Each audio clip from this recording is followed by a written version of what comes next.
이렇게 살면 얼마나 좋을까.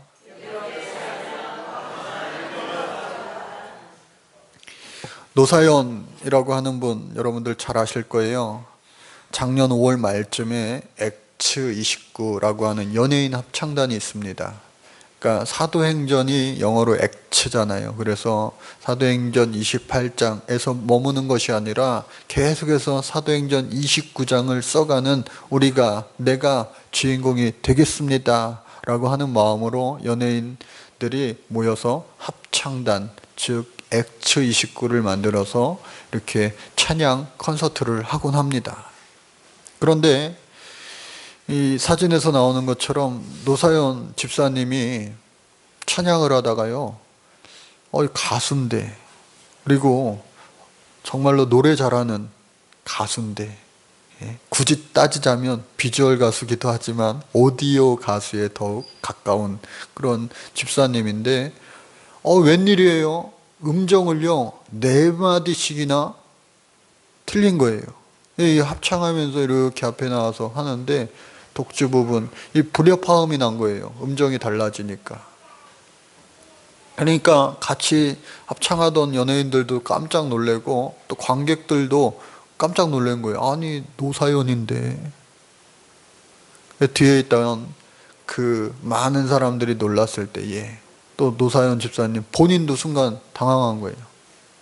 그때 그 순간에 앞으로 나와서 마이크를 붙잡고 이제 남편 되시는 이무송 집사님이 이야기하는 거예요. 제 아내가 40년 노래하다 보니까 수많은 스피커에 많이 노출이 되어서 청력을 많이 잃어버렸습니다. 직업병입니다. 실제로 이 노사연 집사님은 양쪽에 보청기를 착용하고 또 한쪽은 거의 보청기를 의존해도 들리지 않는 수준에 이르렀다고 그래요. 그러면서 이무송 집사님이 말을 이어나가는 거예요. 그래도 참 용감하지요. 귀가 안 들리는데 하나님을 찬양하겠노라고 이 자리에 섰다는 것. 그게 참 용감하지요. 저는 참 자랑스럽습니다. 하나님은 이렇게 약한 자도 쓰십니다. 그렇게 고백한 거예요. 그리고 다시 노래를 시작하는 이 노사연 집사님의 귀에다 대고 큰 목소리로, 남편도 가수잖아요. 이무송 집사님도. 그러니까 함께 첫음을 귀에 크게 불러준 거예요. 잘 잡을 수 있게 첫음을. 그래서 이 정확한 음정을 다시 잡고 노사연 씨가 다시 부르는 그 순간에 손을 높이 들고 나 같은 죄인 살리신 주 은혜 놀라와. 잃었던 생명 찾았고 광명을 얻었네. 그 찬양을 온 마음과 정성을 다하여 하니까 그곳에 있던 많은 사람들이 전율을 느끼며 감동을 받으며 또 은혜를 받은 거예요. 노사연 집사님 본인 자신도. 또한 마음을 담은 그 호소력 짙은 목소리로 곁에서 힘이 되어주는 그 남편 이무송 집사님의 그 분위기를 바꾸어 버리는 그 말 한마디, 그 말이 얼마나 큰 감동이 되었을까. 여러분, 이 부부가 얼마나 이 아름다운 모습을 많은 사람들에게 보여준 그 자리 상상이 되시죠? 바라기는 여러분들 가정의 부부가, 그리고 여러분들 가정의 형제 자매가, 또 부모와 자녀들이 이와 같이 마치 천국과 같은 곳이 여러분들의 가정이 될 수 있기를 주의 이름으로 간절히 축복합니다.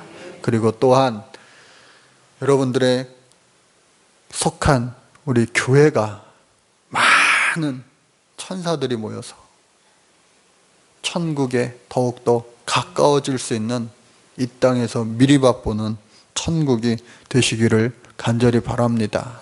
또한 여러분들로 말미암아 여러분들 속한 학교와 또 직장, 그 어떠한 공동체에서도 미리 맛보는 천국이 될 수 있기를 간절히 바랍니다.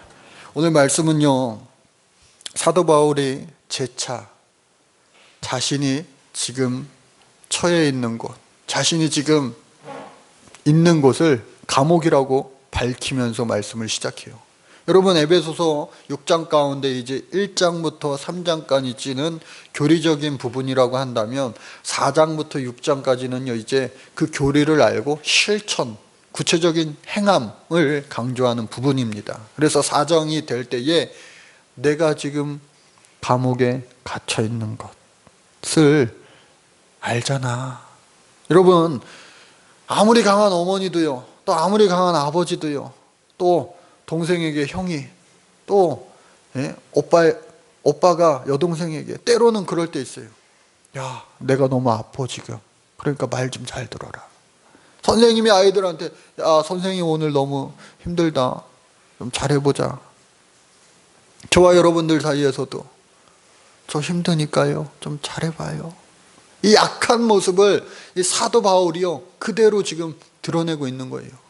강력한 호소를 하기 위하여 자신의 약한 모습을 그대로 3장에서 드러냈음에도 불구하고 다시 한번 4장에서 재차 확인하는 겁니다. 내가 감옥에 있는 거 여러분 아시잖아요. 내가 지금 이곳 감옥에서 여러분들에게 권합니다.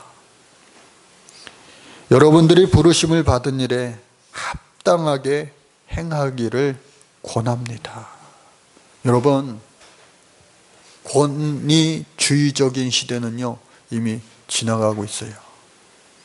아빠의 권위, 엄마의 권위, 형의 권위, 오빠의 권위, 여러분, 권위주의의 물결은 지나가고 있는데, 그럼에도 불구하고 사랑의 권위는요, 여전히 남아 있습니다. 그래서 이 권한다라고 하는 말은 원어에 보니까 파라칼로라고 하는 말을 쓰는데, 사랑으로 간청하다라고 하는 뜻이에요. 즉, 이렇게 내가 권하는 거 정말로 상대방을 살리기 위하여, 야, 이 약이 아주 쓸 텐데 이 약을 먹어야지 살 수 있어. 너 그렇게 하면 안 돼. 좀 바꾸어봐. 강한 명령으로 하면 오히려 반감이 있을 수 있으니까 사랑으로 권하는 거예요. 여러분, 저와 여러분들도요, 사랑으로 서로 권할 수 있기를 주의 이름으로 축복합니다. 그래서 무엇을 권하였는가? 우리가 모두가 부르심을 받은 하나님의 백성이요, 또 하나님의 자녀들이요, 더 나아가 우리 모두는 하나님의 일꾼이 되었는데, 하나님의 일꾼이 되었다라고 하는 것은 바로 하나님의 몸된 교회를 세워나가는 일꾼이다라고 하는 거예요.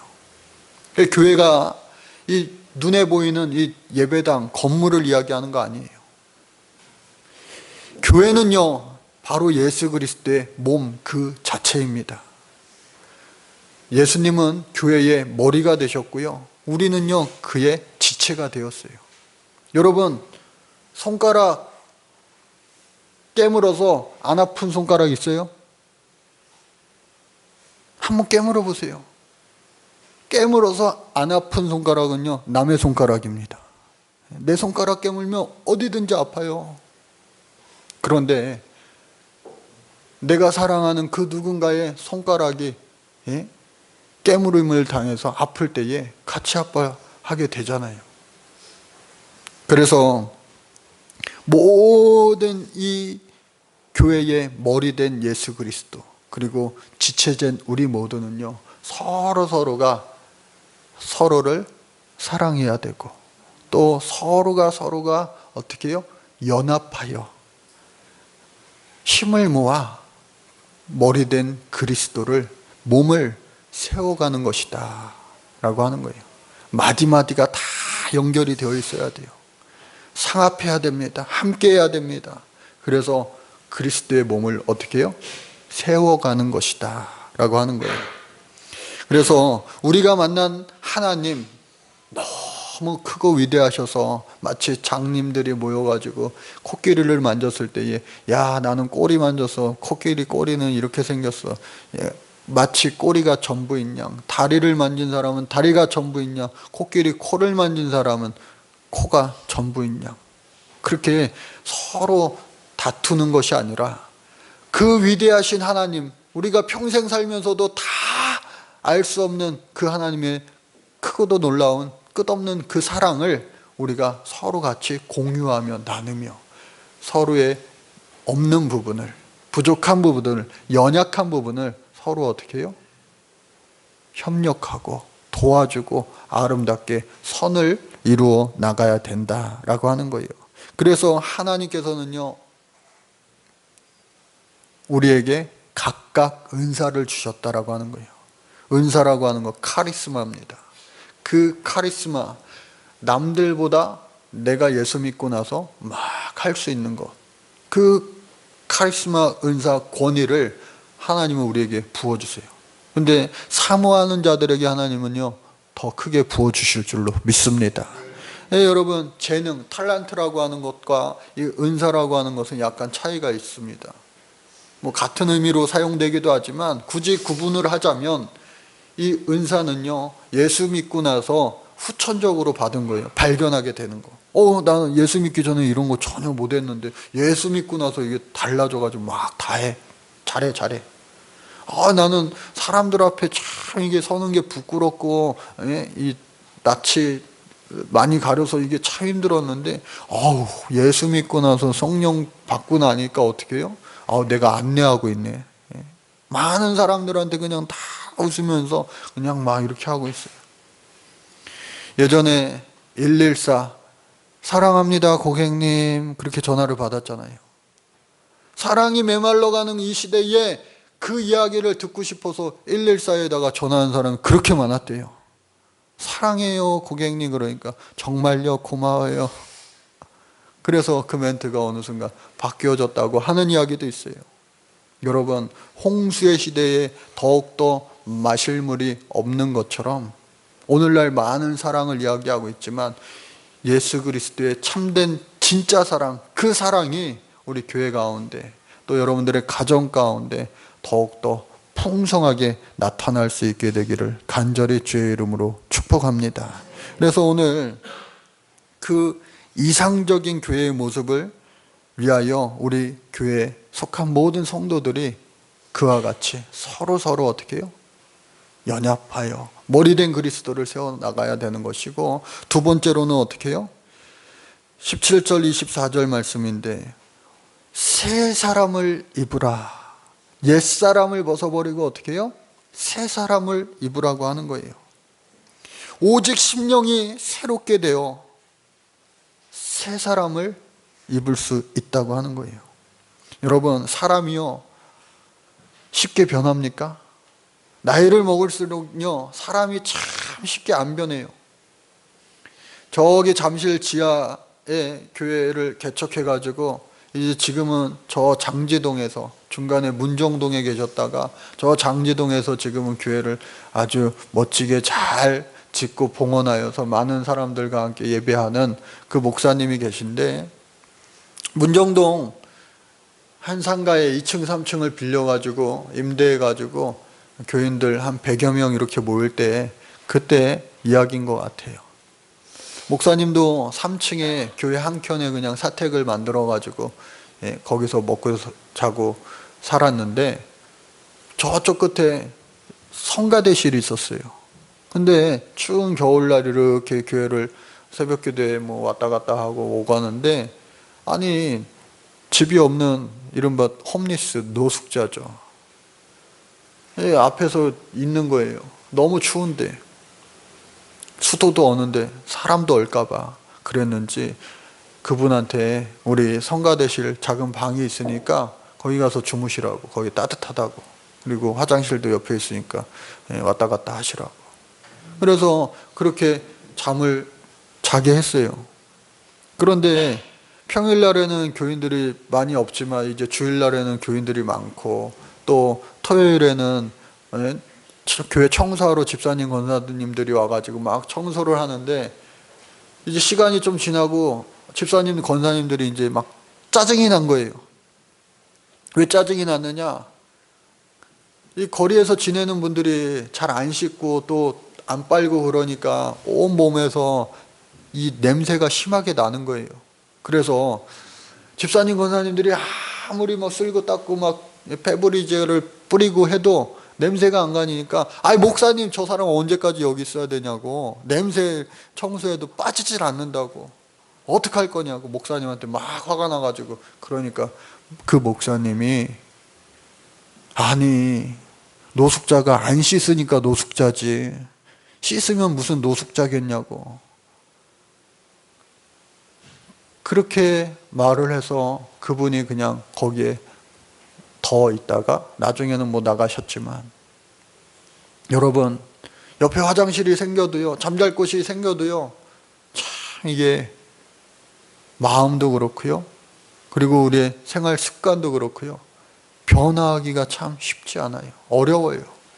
그러나 오늘 성경은 심령을 새롭게 하여 옛사람을 버리고 새 사람을 입으라. 여러분, 나는 할 수 없어도, 한번 따라볼까요? 나는 할 수 없어도 주님이 하시면 하게 됩니다. 그래서 이방인이 그 마음에 허망한 것을 버려라. 우리에게 오늘 말하고 있어요. 이방인이 바라는 그 허망한 것을 그대로 따라가지 말고, 그 옛사람, 우리가 예수 믿기 전에 그냥 세상 사람들과 별반 다를 것 없이 살아갔던 그 옛사람을 버리고 그 허망한 것을 따라가지 말고 새 사람을 입어라. 그리스도의 옷을 입으라고 하는 건데, 그 허망한 것은 마타이오테이라고 하는 말로 우상숭배를 이야기합니다.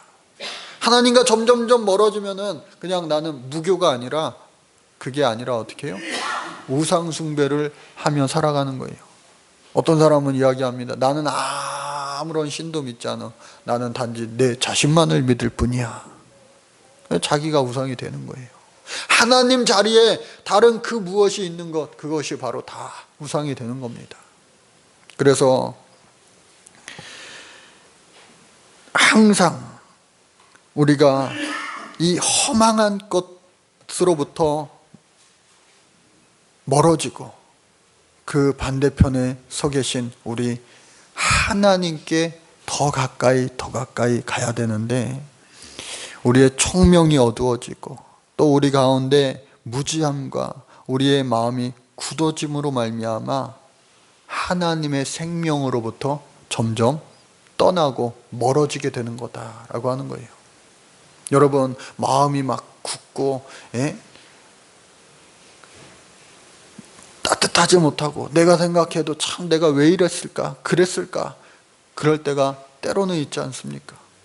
아, 내가 좀 더 잘할 걸, 내가 좀 더 정말로 섬길 걸. 그래서 이 이방인의 그 허망한 것을 멀리하고 하나님을 따라, 유혹의 그 욕심을 따라 썩어져 가는 것을 과감하게 버리고 어떻게 해요? 새 사람을 입으라. 힘듭니다. 어려워요. 그러나 우리의 심령, 마음밭을 새롭게 하여 하나님을 따라 의와 진리의 거룩함으로 지으심을 얻은 새 사람이 오늘 이 순간부터 되기 위하여 노력할 수 있는 저와 여러분들 되시기를 간절히 바랍니다. 그럴 때 하나님은 어떻게 해요? 도와주실 줄로 믿습니다. 역사하여 주실 줄로 믿습니다. 마지막 세 번째로 32절까지의 말씀인데, 서로 용서하기를 하나님이 그리스도 안에 우리를 용서하심 같이 하라고 말씀하고 계세요. 하나님을 본받는 삶, 그 얼마나 어렵습니까? 저는 오늘 성령의 충만함으로 우리가 새 사람으로 살아가야 되는데, 충만할 때는요 잘하는 것 같아요. 그러나 살다가 보면 이렇게 빈틈이 생기잖아요. 빈틈. 그 빈틈, 작은 틈을 통하여 마귀가 역사하는 거예요. 마귀가 틈타는 거예요. 제 얘기가 아니라 사도 바울은 27절에 마귀에게 틈을 주지 말라고 우리에게 경고하고 있습니다. 자칫 잘못하다가는요, 마귀가 그 틈을 삐집고 들어와가지고요, 아주 작은 것이 우리의 생명까지도 빼앗아 가려고 한다라고 하는 거예요. 그래서 우리가 마음의 분이 있잖아요. 살아가면 막 화가 날 때도 있어요. 세상 사람들과 똑같이, 아니 심지어 어떨 때는 더하게.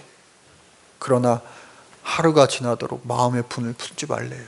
여러분들 마음을 평안하게 하나님 앞에 샬롬의 평안을 구하며 그 평안한 가운데 살아갈 수 있는 축복이 있기를 바랍니다. 예. 평안해야 돼요. 또 뿐만 아니라 도둑질하는 자는 다시 도둑질하지 말고 돌이켜 가난한 자에게 구제할 수 있도록 자기 손으로 수고하여 선한 일을 하라. 그래, 더러운 말은 입 밖에도 내지 말고요, 오직 덕을 세우는데 소용되는 대로만 선한 말을 하라. 그래서 듣는 이들에게 어떻게 해요? 은혜가 되게 하라. 어저께 아이들이랑 같이 보쌈 족발을 시켜 먹었어요. 맛있게 먹고 있는데 갑자기 한 4시쯤 됐을 거예요. 4시가 좀 안 됐을까요? 1층에 교회 문을 들고 할머니 2분이 먼저 들어오시고 뒤따라서 한 분이 또 들어오시는 거예요. 그러시더니 지금은 토요일날 카페테리아 비전월 만찬 다 끝난 시간인데 목금토 우리가 뭐 식사하고 또 카페테리아 커피하고 하는데 아니 4시가 다 돼서 오신 거예요. 들어오시더니 힘들어, 이거 힘들어. 제가 뭐 양복도 안 입고 있었죠. 먹을 거 줘요. 먹을 거 줘요도 아니고 먹을 거 줘, 배고파. 그러더라고요. 그래가지고 제가 딱 보니까 행색을 보면은 할머니들도 잘 차려입은 분들도 있고 또 좀 행색이 초라하고 남루한 그런 분들도 있잖아요. 보아하니까 넉넉한 형편의 분들은 아닌 것 같아요. 또 어디서 오셨는지 또 작은 배낭도 메고 계시더라고요. 하여튼 배고프다고 밥 달라는 거예요. 그래서 제가 저도요, 이렇게 무슨 일을 하고 할 때에 계획대로 물 흐르듯이 이렇게 행사가 잘 진행되는 거 다들 좋아하시겠지만 저 그거가 아주 그냥 중요하다고 생각하고 하는 사람 중에 하나인데, 아니 그렇게 하니까 지금 비전월 만찬 시간도 아니고 카페테리아 시간도 아니고 갑자기 사실은 내가 여기 없어도 될 시간에 문 잠겨 있을 시간에 갑자기 들어오셔서 그렇게 말하니까 이게 뭐라고 대답해야 될지 막 당황스러운 거예요. 저도 아까 그 노사연 집사님처럼 누가 대신 나보고 대신 말 좀 해줬으면 좋겠어요. 당황스러웠어요. 어떻게 해야 되나? 지금은 그 시간이 아닙니다. 이 카페테리아 시간이 아닌데요. 그런데 막무가내예요. 준다고 해서 왔는데 왜 그러냐요. 그래서 제가 그러냐고. 그래서 커피를 드릴까요? 아니면 음료수가 있어서 음료수를 드릴까요? 그래서 시원한 음료수를 드렸어요. 뜨거운 커피보다는 낫겠다. 그리고 이제 빵도 드렸습니다. 그러면서 드시라고 했어요. 그런데 냄새가 이렇게 흘러오셨는지 눈으로 이미 보셨는지 우리도 제 애들 먹는 보쌈 족발을 달라는 거예요. 근데 도무지 제가 아무리 생각을 해도 이것을 그 분들에게 나누어 드리면은 아이들이 배가 안 찰 그런 딱 맞는 분량이었어요. 이걸 어떻게 해야 되나 막 또 계획이 없던 질문이 나오니까 이게 복잡해지는 거예요. 그래도 좀 더 먹을 것을 갖다 드리면서 이거 이렇게 드시면은 양이 좀 차시겠다 싶어서 갖다 드렸어요. 그랬더니 하시는 이야기가 먹을 거 준다고 그래서 왔는데 또 그 이야기를 하시는 거예요. 갑자기 그 이야기를 들으니까 생각이 났어요. 설마 다음 주 토요일 날요 저희 행사하는 거 그게 4시 반까지예요. 오늘이 아니고요 다음 주 토요일이에요. 잘못 오신 거네요. 그 잔치 때 꼭 오세요. 엄청 많은 것들 맛있게 잘 할 겁니다. 그랬더니 여기 범인이 계신지 모르겠어요. 오늘이라고 그랬다는 거예요. 잘못 전하였거나 아니면 잘못 들으셨거나 둘 중에 하나죠. 그래서 죄송합니다. 오늘이 아니고 다음 주 토요일 날 큰 잔치를 하니까 다음 주 토요일 날 꼭 오세요. 꼭 오세요. 해가지고 조금 더 챙겨드리고 이렇게 보내드렸어요. 그리고 이제 정리를 하고 저녁에 말씀을 이렇게 준비를 하는데 오늘 이 본문의 말씀을 읽으면서 이 마지막 32절 말씀에 보니까 서로 친절하게 하며 불쌍히 여기며 서로 용서하기를 하나님이 그리스도 안에서 너희를 용서하심과 같이 하라. 이 말씀을 읽으면서요, 제가 그 4시쯤에 있었던 일이 막 생각이 나는 거예요. 그 할머님들 그 세 분의 모습이 막 생각이 나면서 오늘 이 말씀을 이제 주일날 선포하며 전할 텐데 서로 친절하게 하며 불쌍히 여기며 서로 용서하기를 하나님이 그리스도 안에서 너희를 용서하신 같이 하라. 이 말씀이 얼마나 어려운 말씀인가를 새삼 제가 깨닫게 된 거예요. 그리고 막 후회스럽더라고요. 그 세 분들 제가 이 아이들 먹을 거를 드리지는 못하니까 그냥 그 세 분 모시고 가서 가까운 식당에 가가지고 탕이라도 한 그릇씩 사드리거나 찌개라도 한 그릇씩 사드릴 걸, 뭐 아이들을 돌봐야 되기 때문에 시간이 없으니까 제가 그냥 세 분이니까 한 3만 원만 드리면은 배불리 맛있는 거 드실 수 있었을 텐데 하는 그 후회스러움이 막 밀려오더라고요. 왜 그러지 못했을까? 그러면서 그래, 이 말씀이 정말 힘들고 어려운 거구나.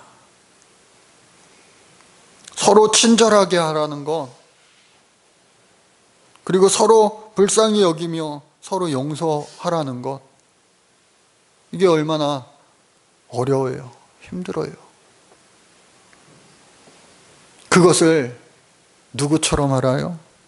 하나님이 그리스도 안에서 우리를 용서하신 같이. 우리가 그리스도의 사랑을, 하나님의 사랑을 똑같이 할 수는 없습니다. 그러나 기독교 윤리학자 라이놀드 니버라고 하는 분은 그 하나님의 사랑이 이만큼 있다면 그 사랑에 근접하게라도, 사랑의 근사치로라도 행할 수 있어야 된다 라는 말을 했는데, 저와 여러분들 저 높으신 하나님의 사랑, 그 큰 사랑 우리가 똑같이 행할 수는 없지만 때로는 가끔씩이라도 흉내라도 내면서 살아야 되겠다. 또 뿐만 아니라 예수님처럼 살려고 노력하면서 내 의지를 갖고 살면 얼마나 좋을까. 오늘 말씀 제목이요, 이렇게 살면 얼마나 좋을까인데 두 가지 시각이 있어요. 우리 스스로가 이렇게 살면 얼마나 좋을까, 오늘 말씀처럼 그렇게 살 수 있는 각오와 행함이 있기를 주의 이름으로 축복합니다. 또 한 가지 시각은 누구냐? 바로 하나님의 시각이에요.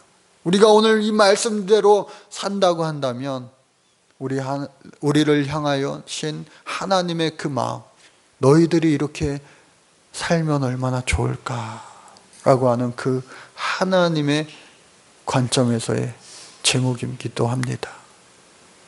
하나님을 사랑하고 내가 내 이웃을 사랑하는 것, 우리 주님처럼 할 수는 없지만 그래도 해보려고 노력할 때에 나는 할 수 없지만 나를 가능케 하시는 성령님의 도우심으로 말미암아 우리는 할 수 있게 될 줄로 믿습니다. 하나님 감사합니다. 이 땅 살아가면서 우리의 힘으로 할 수 있는 일들이 지극히 적음을 고백하게 됩니다. 인간의 한계가 얼마나 보잘것없는 것인가도 인생을 살수록 더 많이 깨닫게 됩니다. 그러나 성령의 충만함을 입어 우리가 할 수 없지만 우리를 할 수 있게 하시는 그분의 능력을 늘 경험하며 체험하며 간증하며 살아갈 수 있는 우리 교회와 우리 모든 성도님들 다 될 수 있도록 은총을 베풀어 주옵소서. 우리를 사랑하시는 예수 그리스도의 이름 받들어 간절히 기도드립니다. 아멘.